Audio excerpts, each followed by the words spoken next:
ಥಿಯೇಟ್ರಿಗೆ ಹೋಗಿ movie ನೋಡ್ಲಿಕ್ಕಾಗಲಿ, shopping ಆಗಲಿ, ಎಲ್ಲಿಗಾದ್ರೂ ಫುಡ್ ಏನಾದರೂ ರೆಸ್ಟೋರೆಂಟಿಗಾಗಿ ಎಲ್ಲಿ ಹೋಗಬೇಕಾದ್ರೂ ಸಹ ನಾವು ಒಬ್ಬರಾಗಿ ಹೋಗೋದಿಲ್ಲ.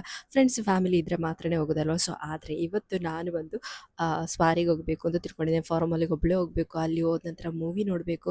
ಒಬ್ಬಳೇ ಹೋಗಿ ಮೂವಿ ಎಲ್ಲ ನೋಡಿ ನಂತರ ಪಬ್ಬಾಸಿಗೆ ಹೋಗಿ ಕಟ್ಲೆಟ್ ತಿನ್ನಬೇಕು ಅಂತೆಲ್ಲ ತಿಳ್ಕೊಂಡಿದ್ದಾರೆ. ಗೊತ್ತಿಲ್ಲ, ನನಗೆ ಗೊತ್ತಿಲ್ಲ ಆಗ್ತದಾ ಇಲ್ವಾ ಅಂತೇಳಿ.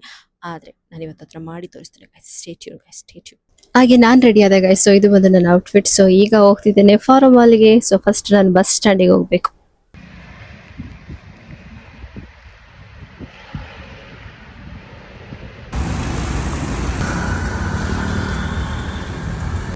ಹಾಗೆ ನಾನು ರೀಚ್ ಆದೆ ಫಾರಮ್ ಮಾಲ್ಗೆ. ನೋಡಿ, ಒಬ್ಳೆ ಇಲ್ಲಿ ತನಕ ಬಂದಿದ್ದೇನೆ. ನೋಡಿ, PVR ಹತ್ರ ಇದ್ದೇನೆ. ನನ್ಗೆ ನಂಬಲಿಕ್ಕೆ ಆಗುದಿಲ್ಲ ನಾನೀಗ ಒಬ್ಳೆ ಹೋಗ್ತೇನೆ ಅಂತೇಳಿ.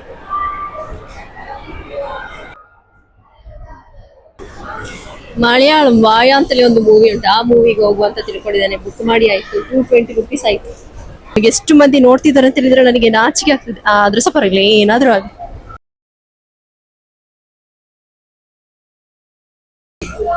ನಾನ್ ಬಂದಿದ್ದೇನೆ ಪಬ್ಬಾಸಿಗೆ. ಒಬ್ಬಳೆ ಕೂತ್ಕೊಂಡಿದ್ದೇನೆ, ಯಾರು ಸಿಲ್ಲ ನನ್ನ ಜೊತೆ. ಹಾಗೆದ ಸಮೋಸ ಸಿಕ್ಕಿತ್ತು. ಸಮೋಸ ಮತ್ತೆ ಕಟ್ಲೆಟ್. ನನಗೆ ಇಲ್ಲಿ ಪಬ್ಬಾಸಲ್ಲಿ ಕಟ್ಲೆಟ್ ಅಂದ್ರೆ ತುಂಬಾನೇ ಇಷ್ಟ. ತುಂಬಾನೇ ಚೆನ್ನಾಗಿರುತ್ತೆ. ಹಾಗೆ ನಾನು ಪಬ್ಬಾಸಿಗೆ ಹೋಗಿ ಒಬ್ಬಳೆ ಹೋಗಿ ಸಮೋಸ ತಿಂದೆ, ನಂತರ ಕಟ್ಲೆಟ್ ತಿಂದೆ.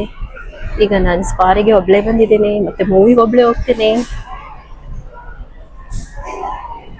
ನಿಮ್ಮಿಂದ ಯಾರಿಂದ ಆತರ ಆಗ್ತದ ಒಬ್ಳೆ ಹೋಗ್ಲಿಕ್ಕೆ?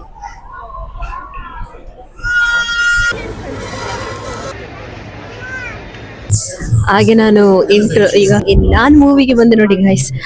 ಒಬ್ಬಳೆ ಇದ್ದೇನೆ, ಯಾರು ಸಿಲ್ಲ ನನ್ನ ಜೊತೆ. ಫೈನಲಿ ನಾನು ಅರ್ಧ ಮೂವಿನ ಮುಗಿಸಿದೆ, ಇನ್ನು ಅರ್ಧ ಮೂವಿ ಮಾತ್ರ ಉಂಟು. ನಾನು ಇಲ್ಲಿ ಫಸ್ಟ್ ಅಲ್ಲಿ ಕೂತ್ಕೊಂಡಿದ್ದೆ.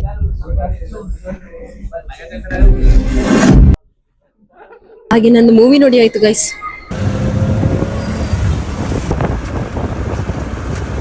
ಹಾಗೆ ಫೈನಲಿ ನಾನು ಒಬ್ಬಳೆ ಮೂವಿಗೆ ಹೋಗಿ, ಒಬ್ಬಳೆ ಪಬ್ಬಾಸಿಗೆ ಹೋಗಿ, ಒಬ್ಬಳೆ ಶಾಪಿಂಗ್ ಎಲ್ಲ ಮಾಡಿ ಬಂದೆ ಗೈಸ್. ಸೊ ಹೌದು, ಏನು ಅಂತ ಹೇಳಿದ್ರೆ ನಾನು ಫೈನಲಿ ರೀಚ್ ಆದೆ ಮನೆಗೆ. 8:30 ಆಗುವಷ್ಟರೊಳಗೆಲ್ಲ ಬಂದು ಏನು ಅಂತ ಹೇಳಿದ್ರೆ ಮೂವಿ ಎಲ್ಲ ಫಿನಿಶ್ ಆಯಿತು. ಮತ್ತೆ ನಾನು ಬೇಗ ಅಲ್ಲಿಂದ ಆಟೋದಲ್ಲಿ ಬಂದ್ಬಿಟ್ಟೆ. ಸೊ ಹೌದು, ಎಷ್ಟು ಮಂದಿಗೆ ಈ ಥರ ಇಷ್ಟು ಧೈರ್ಯ ಇರ್ತದೆ ಅಂತ ನನಗೆ ಗೊತ್ತಿಲ್ಲ. ಬಟ್ ನನಗೆ ಲೈಟಾಗಿ ಹೆದರಿಕೆಲ್ಲ ಆಗ್ತಿತ್ತು. ನನಗೆ ವ್ಲಾಗ್ ಎಲ್ಲ ಮಾಡ್ಲಿಕ್ಕೆ ತುಂಬಾನೇ ಭಯ ಆಗ್ತಿತ್ತು. ಆದ್ರೆ ಸಹ ಐ ಮ್ಯಾನೇಜ್ಡ್ ಅಂತಲೇ ಹೇಳ್ಬೋದು. ಸೊ ಇವತ್ತಿಗೆ ಇಷ್ಟು ವಿಡಿಯೋ. ಬಾಯ್.